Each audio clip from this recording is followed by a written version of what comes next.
Hello, everyone. Welcome to the Purple Stars podcast. I'm Sarah, your host, and we're so thrilled about today's guest. She is a veterinary oncologist, author, nationwide lecturer, and above all, she is a kind, inspiring warrior. Please welcome Dr. Renée Alsarraf. Oh my goodness, Sarah, it is my pleasure to be here. Thank you so much. We're really excited. Renée, we read in your book that since a little girl, you wanted to become a vet. So I'm very curious about your journey because there's one thing about dreaming about it and another to be a senior vet oncologist at the world's largest nonprofit animal hospital. So I wonder, how did you close the gap from dreaming about it to becoming and being at the place where you are right now? Right. So I have wanted to be a veterinarian since the age of 7. I have never wavered. And truth be told, so many people tried to talk me out of it, including my own father, right? So that was sort of hard. I heard it's really hard to get into veterinary school. It's harder than getting into human medical school. You won't make that much money. You can always just have a lot of animals. But I never ever let it dissuade me.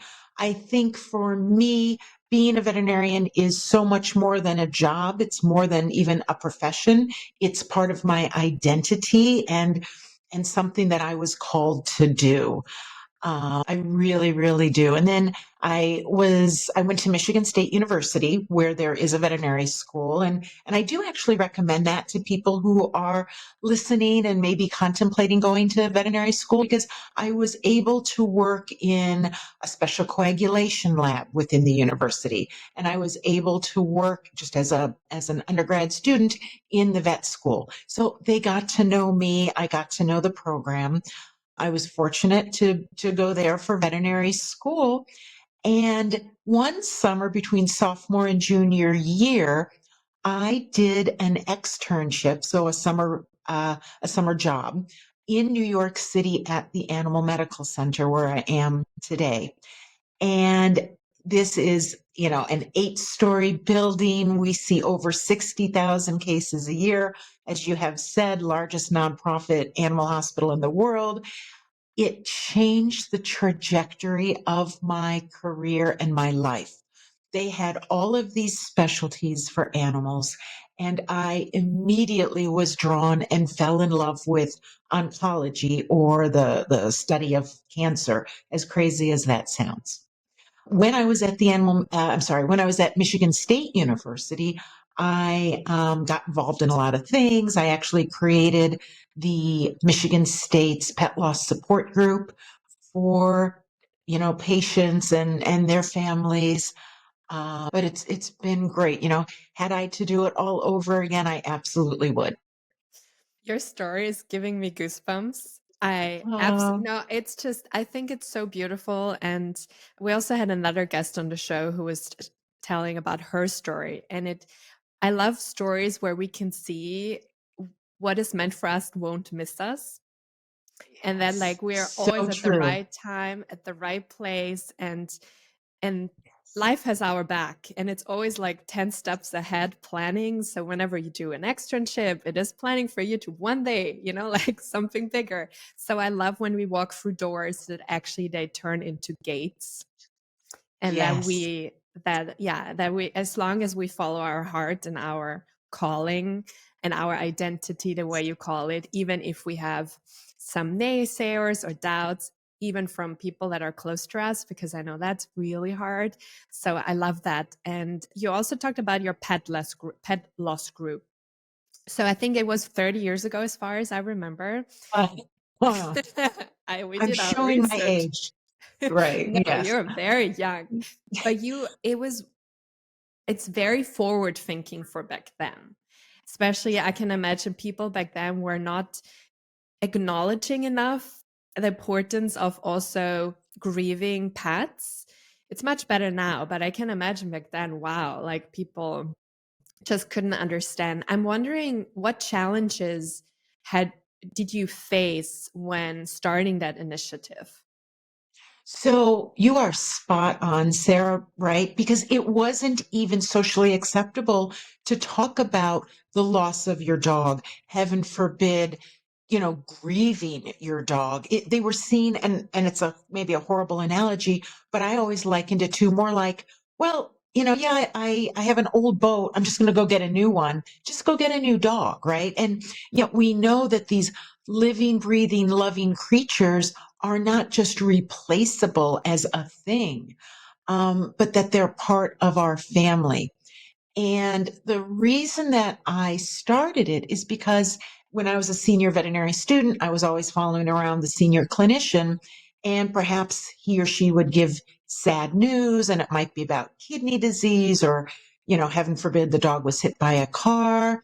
And these families, tears would be rolling down their cheeks, and the white lab coat arms were right by his or her side, right? And it just seemed so cold to me, that I couldn't believe we didn't have this. And so I went to one of my professors and I said, hey, can I start this? Can I do this? And they said, that's a great idea. Sure. And we opened it up, or I opened it up. I remember I made these sort of announcement cards, and it didn't matter, if it was, you were sad about your horse or your lizard or your dog or your cat or your bunny. Anyone could come. It was great. We had it, I think it was on like the second and fourth Thursdays of every month, which it's still in existence today. I did raise some money to get a counselor, a therapist who specialized in bereavement. And then I realized that I was going to be done at the university in a little under a year. So I was able to get a lot of donations because I really wanted this to keep going. And it's just so heartwarming to know that it is still in existence. And in fact, people can just remote Zoom in. You don't have to be in Michigan to go. You don't have to have one of your pets, treated there. This is open to anyone and everyone.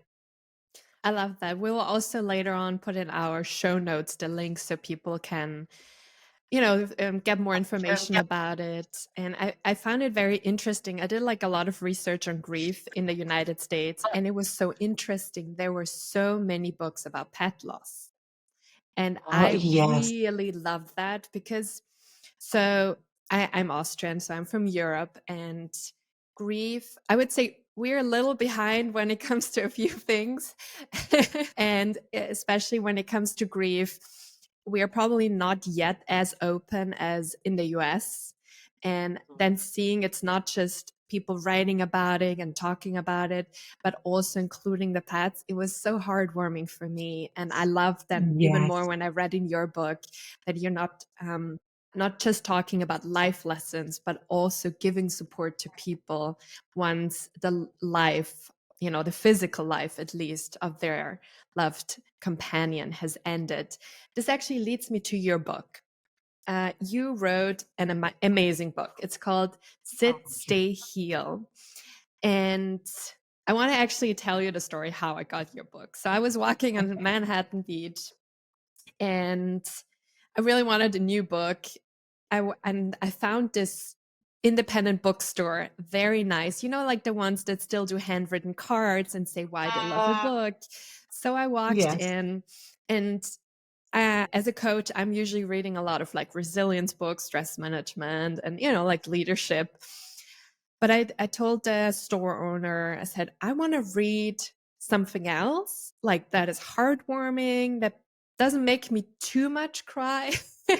I said, I don't want to read a novel, but I want that it's giving me some meaning for life. So not just like a love story. Uh-huh. And he looked at me. I think he was like, oh gosh, that would be difficult to find a book for that girl. And he gave me your book. Oh Yes. my goodness. Now I have chills. That's the best. Thank He you gave for me your that. book. And I was like, yeah, that sounds great. I do think that we can learn so much from animals, particularly from Yeah. dogs, if we slow down and are mindful of their gifts and what they teach us. We can just be so much happier, not just with ourselves, but with them and everyone around us. So I started reading the book, but the only expectation I had was getting life lessons. But I must say, your book is so well rounded. It is really amazing because you combine really great facts about cancer and being a vet, like so the medical side with those heartwarming life lessons, and also the support system you have and also families need, plus your own personal story. So I was just throughout the book, going from chapter to chapter, I was like, wow, this book is giving me more and more. It's almost like going into a store and you think you go in for one thing, and the further down you go, you're like, wow, all of this is in this book. So there's so much I want to talk about with this book, but maybe we can talk about, so for everyone who hasn't read it yet, there are many dogs that you're writing about and what they, like their wonderful souls and what they can teach us about life. And I would love to talk about Daisy, if that's okay. Could you Yes. share a little bit about her? She is an emotional support dog for Kathy, who at that time was a young girl who uses a wheelchair. And I was deeply touched and moved by their story. Yeah. Yeah. So for the listeners who don't know, everything is a true story, right? So these are all my actual patients.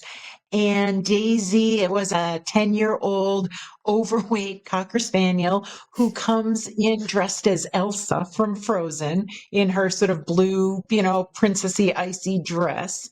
And sort of, who's holding on to the end of that leash is this mother who just really, I can't believe she's not frazzled. She's holding the leash, carrying the x-rays, carrying her purse, and pushing this very large wheelchair with her 9-year-old daughter, who is held in place with safety belts.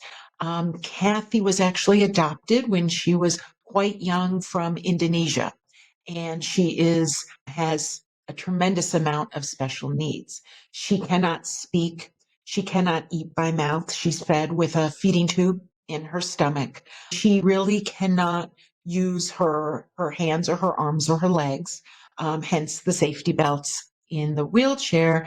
And the most incredible thing about this girl is that the minute she smiles, she lights up the entire room. And you can communicate just in that. She absolutely loves Disney princesses, and Elsa is her favorite. Hence, Daisy would come in often dressed as Elsa. Unfortunately, Daisy, the Cocker Spaniel, had a type of cancer called lymphoma, which is the most common cancer that we see in dogs and cats. In dogs, it often presents as big lymph nodes around the body. And I remember going through all of the information with the family thinking, you know what, they're never going to be able to come back for chemo. How can they do this? And one of the first things that Kathy's mom said to me is, basically, Doc, you got to keep her alive. She is my daughter's constant companion. She never leaves her side. And what is interesting is, despite Kathy not being able to speak a single word, Daisy, her dog, knew exactly what she was saying. A little bit spoiler alert, one of the things that I didn't realize until I had gotten to know them for quite a while, and Daisy did great for 3 years, graduated, like didn't miss a beat. But what I learned was that Kathy also had uncontrolled seizures or epilepsy despite medication. And Daisy, having no formal training whatsoever, became a seizure alert dog for the family so that the parents would know when this was happening. They could go to her, they could get her out of the wheelchair, put her on her side, or administer medications. And she became this invaluable part of their community. What I always thought was interesting is in Frozen, right? Elsa creates, by manipulating ice and snow, this magical, better world. And Daisy, dressed as Elsa, did that. I'm going to cry. Did the exact same thing for that family.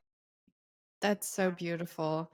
Yeah. And this is just one out of all the great stories you have in the book. And so I think I don't even need to explain more why everyone should read this book or listen to the audio, because it is brilliant, and it's a book I keep coming back to the book and it's something that it's incredible.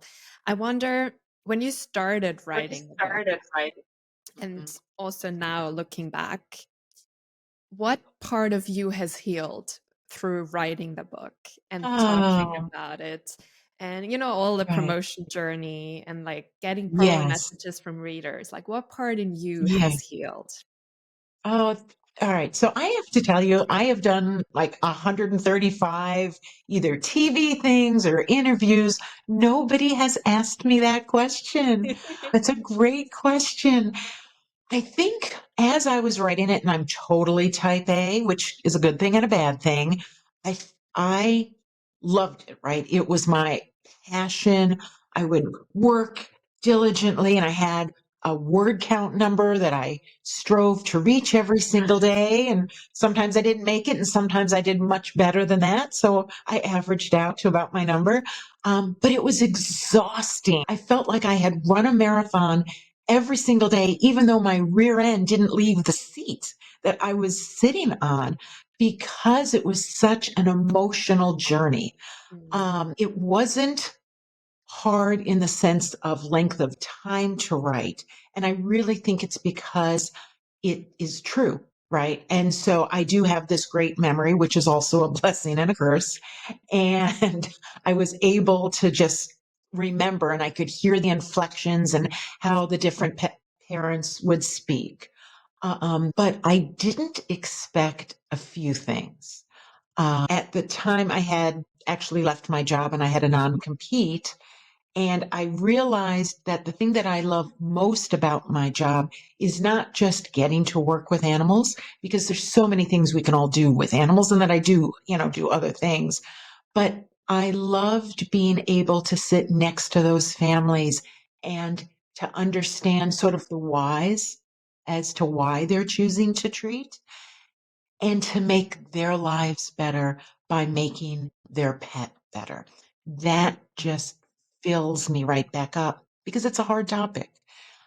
And I didn't realize that when I would go out and lecture, that I was still touching those families in the same way. This does speak to my age and is a little embarrassing, but before the book, I never did any social media. And HarperCollins flipped and said, like, what? You have to do social media, the whole thing. So I do social media, but these terms are still new. So, like when I say someone DM'd me, it just feels so weird. But I had so many people that I didn't know that DM'd me about the book. And I thought, sure, it'll appeal to dog lovers or those into the human animal bond, or if their lives were touched with cancer. So many other people reached out to tell me how it helped them in many different ways. And if my book can continue to do that in this world, then I think that's just, I'm so grateful. It's the best blessing that it could be. right. Oh, you know what else? This is a horrible thing. I can't believe I'm admitting this. This is a terrible thing, but it's true. And so, I bared my soul. The book is sold in Europe and in Asia. So everyone knows about, having uterine cancer. So I may as well add this. It Doing those events made me realize that people do want to hear what I have to say, that there is value, and we should all feel that, even at times perhaps when we don't. Ah, that's so beautiful. Did you have doubts when writing the book? Like, was there a little voice in you that said, "Who am I to share the stories? Who am I, like, for people to read it? I'm not an author." Like, is that because I know you have obviously published a lot of medical Yeah. research, but writing a book that's in a bookstore is very different. Have you had this nagging little voice that you had to shut down? That's a great question. Truly, no one's asked me that before. I didn't, because always thought in another life I would love to write a book or be a book editor. But because veterinary medicine is all encompassing and exhausting, and being a mom and a wife and volunteering in the community, like I couldn't imagine ever taking that time to sit down and write. I do know that, again, because I'm just type A, I didn't want to write it and have it just be for me, right? And really have it go nowhere. I journal, I have a gratitude journal. I don't need to continue to write and do more things for me. I really wanted it to be published, and I was very fortunate about that. But I never told anyone that I wanted to write a book, aside from like a journal article. And when I got the C word, as I call it, because I didn't have any social media, I took to emailing basically our closest friends and family, and it ended up morphing to be about 75 people. And I did that because it was too exhausting to constantly text or email or take phone calls from people who truly cared, wanting to know how I was doing or where I was in my treatment. It was just too draining. So every couple of weeks, I would write to everyone. And I want everyone to know, like, if you ever get those kinds of emails, the replies that I received were lifelines to me, because I could read it when I was maybe stronger, not feeling sick. I could reread it as many times as I needed to, and it gave me strength, right? They were words of encouragement and love, and it filled me up. So many people also said, "Did you ever think about writing a book? You really should write a book." One of those people was my son's friend's mother, because I started to include them because my son, our house was where the boys congregated, and they needed to know why Peter's mom was laying on the sofa with straggly hair. And she's actually a famous literary agent in New York City. And she would even, write back, "Have you ever thought about writing a book? You should write a book." Blew them all off, convalesced, went back to work. I might see someone in the grocery store. People would say, "Have you started writing?" And, still blew them off. Then my husband and I went to Rhode Island for a long weekend. And that was back when, well, they still do, I guess. You get the newspaper at your hotel room door, which is such a luxury. Like, I never realized how fun it is. I always and only read two categories. One are the comics, and the other is my horoscope, right? The two most important parts of the paper. And swear to God, under my horoscope for Scorpio that day, it said, "You should begin writing your book." And 2 days later, I started. I'm just so glad you did. I am so, so, so glad. Thank you. And That's it's I think even the way, like, your journey of the book is very similar to how you became a vet. Like, I just think, like, the life gives you all these signs from all sides. And I think we all get these signs, but you have the courage to listen and then to also follow through. And is also one of the many reasons why I introduced you as a warrior. And another reason is I want to read something from the book. So you already mentioned that you were diagnosed with cancer yourself, and you wrote in the book, and it says, "Since my own diagnosis, everyone I interact with tells me how strong I am, and that they would crumble if they were in my shoes." Is that what someone should say to a person going through this? I wonder, that they are strong.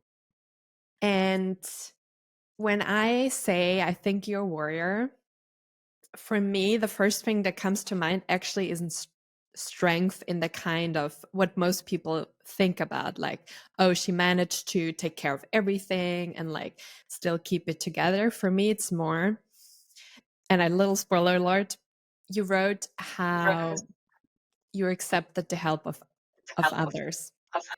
And that's something where I think is one of your biggest strengths that I can read in the book is, like letting your guards down and saying, "Okay, guys, now it's probably my time to receive." And that's one of the big reasons. And I wonder, because he says, I wonder, is that what a person really should hear? What is your answer to that? think until someone's been through it, there really isn't anything else to say except to be present for them. For me, embarrassment and pride. I'm not a very prideful person, actually, but they went out the window. I It's not easy for me. It's easier now, but it's not always so easy for me to accept help from others. And I think as women, that tends to just be a resounding theme, right? We do for others. We do for our girlfriends, our spouses, our children, our pets. We give our all to our jobs. And so often there's so very little left to give back to ourselves. In fact, and I probably going to get to this, but one of the life lessons in the book, Learning from Dogs, is the sanctity of self-care. I never took pleasure in that. I sort of even poo-pooed that, but it's so very important because we can't continue to give unless we're coming from a place of strength ourselves. And it used to be that my self-worth or self-esteem came from checking things off my to-do list. There was never a nap on my to-do list, or even sometimes just getting a manicure is taking 45 minutes out of your week to just sit and do something, or doing a meditation with a guide or on an app on your phone, just to sort of recenter is so important. And if you think about it, dogs will lay anywhere if they need to sleep. They're not, they don't care, and they treat themselves well. I might have, you know, my dog, I have a don't ask, don't tell policy in my house where she's a boxer. She's not allowed up on furniture, but I know that my girlfriend gets up on the furniture. Or she'll get up on my new sofa that has a new sort of chenille blanket on it. Now, I'm not using the blanket because I want to save it, but I'm not saving it really for anything. She's enjoying that and feeling good in doing that. And we should do the same for ourselves. Do you think self-care was one of the biggest lessons you got to learn when having cancer yourself? Yes. Amongst a few others as big ones, but yes. Yeah. Unfortunately, I probably still would have gotten it. I don't believe that me slowing down or anything would have necessarily changed that.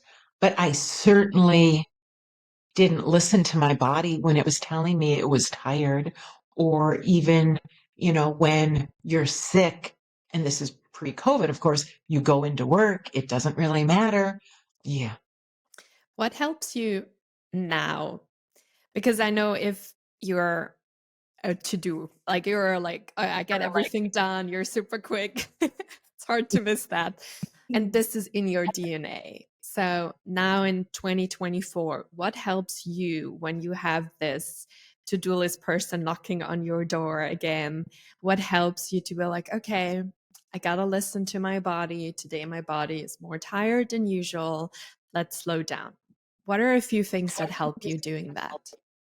All right. So this is embarrassing, but I actually, if I know I'm going into a bad period, I will write it on my to-do list to rest, or, right. So I'll enjoy checking it off when it's done, but it puts it on there as a gentle reminder. I think learning, setting the boundary to set boundaries more, right? Mm. That if this is something where I just need to be curled up in a big chair with a book that I am doing, that, you know what, I really just need an hour. It's not too much for me to ask. It's my life. And I think so much of my life, I didn't really think it was my life, if that makes sense. Wow. That's really deep. And it's so true. Like we tend to feel guilty if we take a nap, if we go to the manicure, if we just, on a Friday afternoon, like we read a book and we read a book that doesn't contribute to our work. Like it's just how society also wires us. And Yes. they want us to be always achieving. And I think actually one of the biggest work or one of the biggest things we can do to strive at work is to rest. I am so much more productive, focused, better, not dreading the task at hand if I actually approach it rested. And, being that you're from Austria, even just the amount of vacation days that the average European gets from their job versus the amount of vacation days. I think the average, I looked it up, it was in the United States, it's 14. And in Europe, I think 25. some countries, Mhm. yes, right? It's great. That's valued. That's a priority. I think it should be valued more and a priority here as well. It's so interesting. Like when I look at all my clients, and most of them are high performers, like you are. And it's also rest, vacation. It's all like very much on the bottom of the to-do list, if even on the to-do list. And one of the very first things I actually do with them is not just working on routines and habits, but is the mindset. The belief we have about rest. And for some, it might Yes. be it's selfish. And for others, Yes. it's Yep. I'm only loved when I am achieving something. So I think the Yeah. main thing really is about coming to our belief system when it comes to rest and recharging our batteries. And what are the Mhm. limiting beliefs we have to let go of them? Because otherwise we always feel guilty when we lie on the sofa, and then it's not really recharging because we're like staring, okay, half an hour, when is it over? It doesn't really help. And this actually brings me to my next question. I'm a huge believer one of the biggest gifts we can offer for our animals, especially for our dogs, is taking care of ourselves, because our well-being very much affects their well-being. And I'm Totally. coming to you, like your experience in that in a minute.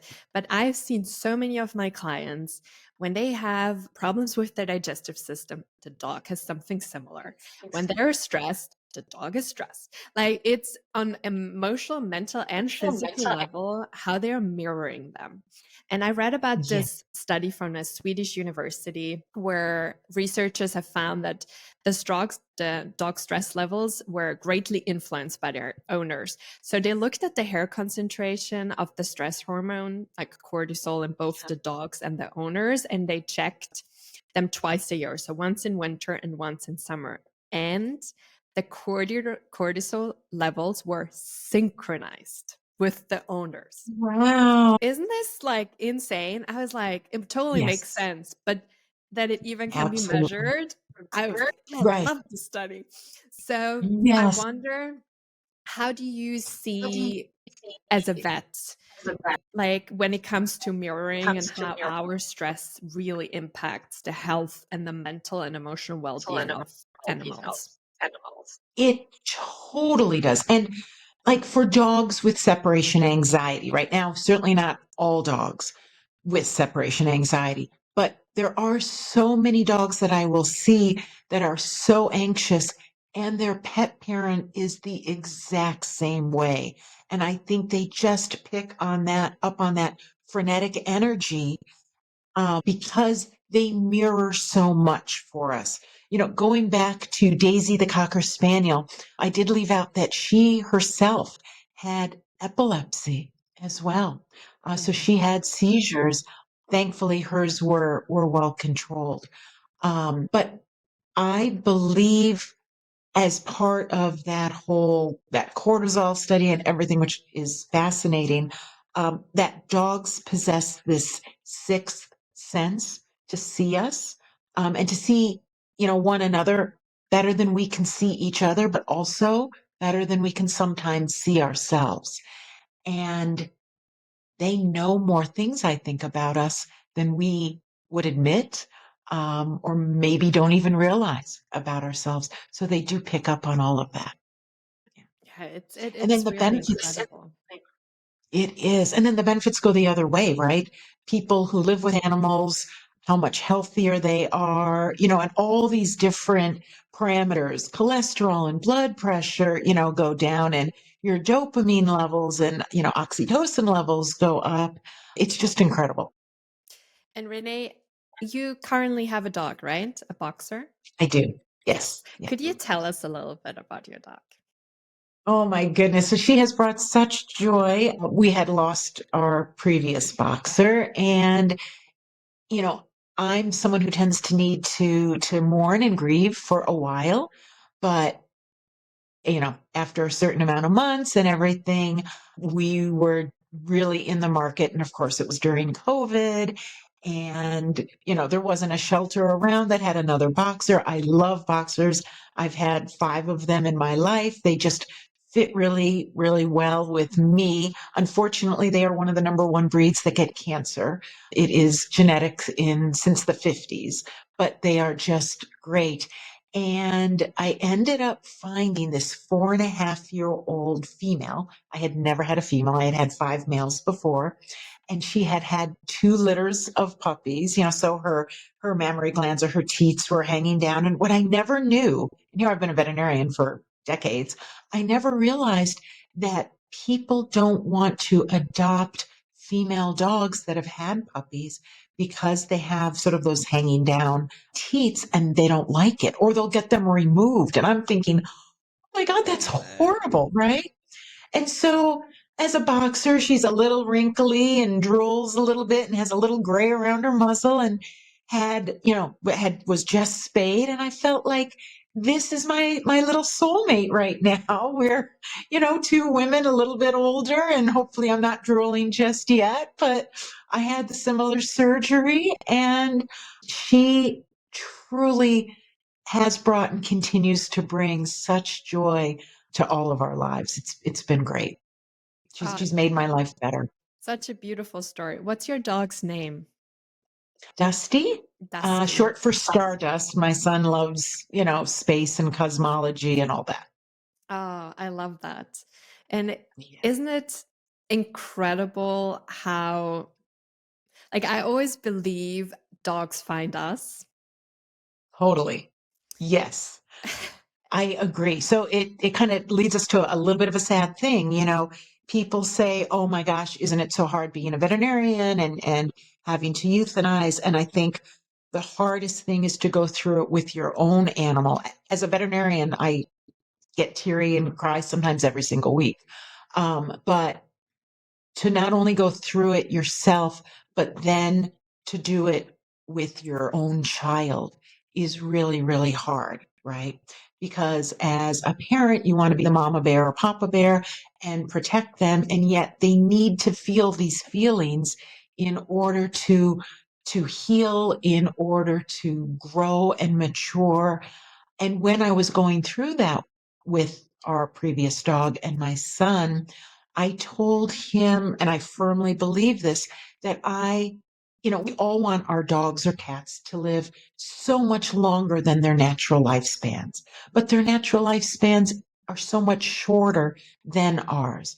But I firmly believe that each dog is put into our lives at just the right time, at just the right moment to teach us something, to fill us up, sometimes not having any clue that I needed to learn that lesson or that it was going to improve my life in such a different way. And so I'm so fortunate to have had these dogs in my life that have taught me. And while it doesn't make the pain of the loss go away, hopefully it is truthfully consoling enough to realize, it's there's a whole bigger picture in this universe. And we're just fortunate to be a part of that. It's so touching, and I deeply resonate with the bigger picture. And sometimes it might even take years to understand why did we meet that dog at that time. Whether it's some of your patients or a dog you have yourself or someone else's dog, and even with people. I think that's actually a universal philosophy is anything and anyone is here to teach us something. And sometimes it might take time to understand that lesson. And what I find very interesting, so in traditional Chinese medicine, they say the male energy is, like doing and achieving and making. and the female energy is like resting and self-care and introspection. And I find it very interesting that you had male dogs throughout your life, and Oh. after you like took more focus and priority in self-care, that you chose a female dog. Of course it could be a coincidence, but that was my first thought. I was like, wow. I think, Mm. like, how we talked before about mirroring the energies and everything, that Yes, even could be the case. that's fantastic. I love that thought. Yeah. It's very interesting. And you talked about, like, for boxers, that because of the genetics that they're more likely to get cancer. I wonder, could you talk about what are other factors that, can cause cancers in dogs? And is there also a good way of prevention? Those are great questions. So, in part, animals get more cancer now because they're living longer, right? The longer we all live, the greater our chance of getting cancer. Every single day in all of our bodies, no matter our age, we have almost missteps in our DNA, right? Where there's a cell that is aberrant, abnormal, not functioning as it should. And when we're younger, our body is able to deal with it faster. It either fixes that, part of the DNA, or it causes that cell to die, right? It's called apoptosis, programmed cell death. But just like when you get a skin knee when you're 5 versus when you're 75, when you're a 5-year-old, that skin knee heals a lot quicker than when you're 75. So when you're older, your body is much slower to, first of all, be aware of that genetic change. It is also much slower in fixing it. So there's a chance that the cancer cells could grow. In the 50s, the boxers became a very healthy breed. I'm sorry, not a very healthy breed. They became a very popular breed. And so there were a lot of recessive genes bred into them. There were a lot of backyard breeders who weren't necessarily looking at the health and the conformation of the dog. They were just looking to have puppies. And those genes have been perpetuated throughout decades. So really, for those of you who do want to go get a purebred dog versus a mix, and there's benefit to all dogs, so it's all good. But it's really not your breeder's fault. It's something that goes back many, many generations. One of the things that I recommend to people is if they are going to a breeder, obviously you want to meet the puppy's dad and mom, the sire and the dam, but you want to find out what the grandparents died from and how old they were. Because the parents are young, right? They're healthy. But likely what is going to happen to your puppy is what happened to the 4 sets of grandparents, and find out, how old they were.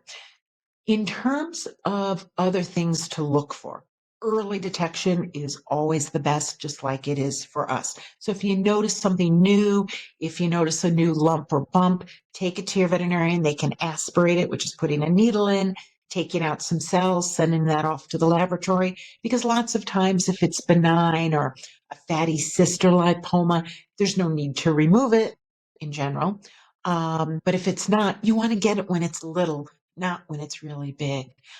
Things like, is my dog sleeping more than just because he's getting older or because it's winter, or is he off by himself more?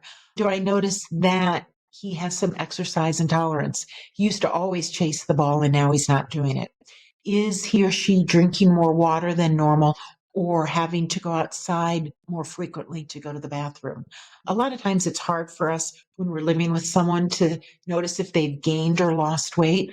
But when you put the collar on to take them for a walk, is it looser, right? Or is the harness looser? That would be an indication that they've lost weight, perhaps despite having a normal appetite. Here's another question I will ask people on a first visit when they first come to see me, and I'll ask them a series of questions, and I'll say, "Oh, how's your dog's or your cat's appetite?" And they'll be like, "Oh, it's fine. It's great." Now, I can tell that there's muscle wasting and they're thin. And I'll change the question a little bit, and I'll say, "Are they eating their regular dog food or their little cat kibble?" And then I'll get, "Oh, no, he hasn't eaten that in months. He'll only eat chicken and some of, this and that." So your dog's or your cat's appetite isn't really normal. It's when I'm sick, I don't want to have a salad or something like that. I might only want, a cup of soup or some crackers or some sort of comfort food. These are things to be aware of. And is there anything that you would say we could do as dog parents for prevention when it comes to like, a certain diet and exercise, love, Yeah. of course, and reducing the stress? Yes, So what totally. in your experience could you see like any parallels when you see healthy dogs? Like, is there any Right. indicators? Right. So, and also just because someone has certain, like a genetic tendency for something, you also have to have the right environment in your body, in your cells. So, how you treat your body or how you help treat your animal's body makes a big difference. One of the things that has been proven time and again is that overweight or obese animals get more disease, get more cancer, have shorter lifespans than animals who are of correct weight, or are a little bit slender. Just like in people, that makes a difference. Feeding a very well balanced, nutritious, and complete food makes a difference. Something that, a lot of times there's fad type diets. A lot of companies now are promoting a grain-free diet. We have to remember that dogs and wolves in the wild are actually not carnivores. They're omnivores, so they are meant to eat everything. And there are some dogs, not all dogs, but some dogs that are on a grain-free diet that now are getting a type of heart disease called dilated cardiomyopathy because they're missing key nutrients in that food. So it makes a big difference. I know that there are some people that really just prefer to home cook for their pets. I don't think there's anything wrong with that as long as they're following a very scientific, veterinary approved diet, because dogs need different things than we do. For instance, if we don't get vitamin C, we get scurvy, right? And our teeth fall out. And yet, dogs never need to ingest an orange or vitamin C because their body naturally makes it. However, their body needs things that our body doesn't need. So it's really important that for people who do home cook, that they are following a veterinary approved, even a veterinary nutritionist's diet when they're cooking. Yeah, nutrition is a huge thing. I think both with humans and animals, like diet is so important and it's such a key factor. And it's really good to invest the time and the money to get good advice on it and also to monitor and see how is my dog reacting to it. Because I know, so in our family in Austria, my parents, we have a chocolate brown Labrador, Henry, and when we changed the diet, like we could still see, okay, he's not gaining weight, his like coat doesn't look shinier. So we also knew, okay, just because the dietitian is recommending that, like we got to go back and say, okay, like the signs are not like, just because you think it's the right thing doesn't mean it is. So it's really important to have that feedback loop with someone that you trust Yes. and go back and say, okay, because the coat is a big thing. Also, how much they Yeah. poop, How much they the poop. texture, Yes. like all Yep. these things, and just to have more awareness around that topic. And Right. you said what I found interesting about the vitamin C, that in some components we are very different, like dogs and humans. And you wrote in your book, it's a little bit different, but what really struck me when you said that most dogs and cats don't lose any hair when they have chemotherapy. Correct. And it's Yes. just it like, could you share for our audience why that is? Because I'm sure a lot of Yes. people love to know that. Yes. So I also tell people your next door neighbor's dog could be on chemotherapy. You likely would have no idea. How chemotherapy in general works is it targets the fastest growing cells. In general, the fastest growing cells are the cancer cells, but in people and animals, fastest growing cells are also the cells in your bone marrow, which makes red cells, white cells, and platelets, and your intestinal cells, the cells in your intestines and stomach. And for people, your hair, because if you think about our hair, it grows and grows and grows and grows. It never stops. Whereas 95% of breeds, like your chocolate lab, Henry's hair grows to a certain point and then it stops. You never have to take him to the barber to get it cut. That's why the chemotherapy doesn't really target Mhm. his fur. Dogs that people get because they have allergies to dogs, such as the poodle or the Bichon Frise, even some doodles, will lose their fur on chemotherapy because it's more like a person's where it continues to grow, and that's why they have to get them clipped. A dog would never go bald. They might just lose their hair around their muzzle. It would look like their muzzle was shaved. And then for poodles, instead of having that nice tight crimp or that curl, it would grow out. It looks like a perm that's growing out. So it'd be soft and wavy, sort of how they looked when they were puppies. For everyone who has all the doodles, and there certainly are a lot of doodles out there, it really depends how much poodle is being exhibited in that dog versus how much golden or Labrador or Berner, is in that dog, which is actually the same case when it comes to being hypoallergenic. Not all doodles are created the same, and some are good for people with allergies, and others will cause people to have allergies. It's amazing how much knowledge you have. And there's another question I have regarding that. So, sometimes at your job, it must be very difficult telling people the news that their loved dog has cancer. How do you tell, how do you keep an open heart and have empathy while still pairing it with medical reality? So, a few people have asked me sort of what was your biggest life lesson when you were going through veterinary school? And it was sort of an anti lesson. I was, again, a senior student following around a very senior clinician, and I'd see him give some sad news to people. And I remember it was this one family, it was at Christmas, and they were all very teary. And I got a little misty, and it had nothing to do with cancer. And then the family left, and the veterinarian says, Renee, come here. And he pulled me aside in the back. He's like, don't worry about this. In a few years, you'll toughen up. You'll see, this won't affect you so much. And I thought, oh my God, if this ever doesn't affect me, that's when I need to stop doing what I'm doing because I don't know, we're all people. We have to feel. If we don't, we lose our compassion, we lose our empathy. And so I do tend to feel all my feelings at work. Kind of, I think what comes through in the book is that I have this incredible work team, sort of, my dysfunctional work family, if you will.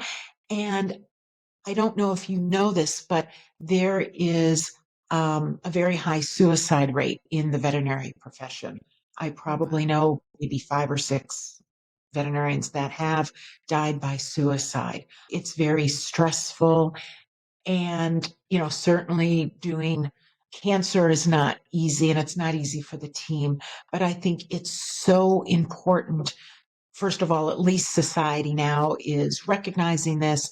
And, there are movements called Not One More Vet trying to help, but also having this open dialogue with your team and talking about the euthanasia that just occurred, sometimes hugging each other. Sometimes some people would need to go into the bathroom by themselves, but everyone does it differently. But then also celebrating the good, the fact that we gave them another summer or 3 more years. And, they really wanted their dog to be in their wedding and that did happen and all these wonderful things. It's so important. I think as veterinarians for our staff, and just for society, we need to lead by example and not brush these feelings under the carpet, but be willing to be brave to talk about them in a silly way, but in a totally true way. Sometimes I know if I'm going to have a really bad, or hard day, challenging day at work, we'll put on some music and turn it up in the back, right? Or it'll be 8:30 in the morning and I'll say, team, where are we ordering lunch today? I'm buying lunch because it gives them something to look forward to as a good thing. You said how important it is to lead by example. I think our audience can see and hear and feel how much you're leading by example. And also with your book, you show how good you are at looking at the good things and find the gifts in the hardship. And that's why I really recommend the Why I book really for everyone to read it. And we could go on for hours, but I want to be mindful of your time. And that's why we'll wrap it up with a little Q&A about dogs. So, you told us that you have Dusty. What is one of the reasons you are grateful for your dog? Oh my goodness, I am grateful. There's a whole list because she is my unbridled companion, gives me unconditional love. Ah, yeah. It's amazing. The unconditional love is really one of the biggest things, like no matter what we do, and they love us regardless, with her, without her, like in a good mood and a bad mood. It's just, yeah, it's really unconditional love. If you could ask your pet a question, what would it be? My gosh. If I could ask Dusty a question, well, I sort of did that. Little spoiler alert. I one time went to a dog psychic because I did want to know what my dog was thinking. And it was fascinating. It was the best $50 I had ever spent in my entire life. But I think what I would ask Dusty came out in that psychic reading with a dog many dogs ago is what her purpose is in my life. Because looking back, each dog I can see now, hindsight's 2020, had a different purpose. And from that psychic, I learned what Blitzen, my previous dog's purpose was. I would want to know what hers is in my life. So I'm going to pivot the last dog question now. What did the psychic say was the purpose of your last dog in your life? To be my rock, to Oh, give me strong, consistent, loving male energy. ah, that's so beautiful. Yeah. It's so nice that as a vet, you also are open to other practices and something that's not written in the book and where there's no scientific proof for it. And that's another thing I really admire about you. And could we ask you for maybe 2 or 3 sentences what you think about our podcast and our show? Oh my gosh. So I have been watching your previously taped, the ones that I can get. Your podcast is inspiring. It is genuine. It is heartfelt. It is clear that with each guest that you have and each of the different topics that you are all in. You truly believe in what you're talking about, what you're, interviewing someone about, and that you want to make life better, right? You want to make people's lives better. And that really comes through. I can't say that for everyone and everything that I've come across in my path, but Sarah, your light shines through. Ah, thank you so much. It means double to me. I have a screensaver and says be the light so others can see it. So Oh, yeah, I'm even more deeply moved and touched by what you just said. Thank you so much. And I want to say it's really a heartfelt mission of us to make sure we make people and their pets feel better and that we have a great time together and that we can learn from one another, and because it's a ripple effect when we are happier, and it's not just for that one dog parent plus their dog, it's for everyone around them. When they go for a walk, like when they smile at someone, and it's at work, it's with the neighbors, it's with the family. So we see that the Purple Stars family is has this power also and love that ripples throughout all sorts of countries. So that's why we are very grateful for your time. So grateful that you were so vulnerable and sharing your experience and letting us dive into your world. So really thank you for your time, Renee. Oh my goodness. Thank you so much for having me on. It's just been a pleasure. Thank you very much. Thank you. It's a wrap for today, everyone. If you loved the conversation as much as we did, please share it with your family and friends. And don't forget to tag both Renee and us so we can keep the conversation going. And we will see you next Wednesday.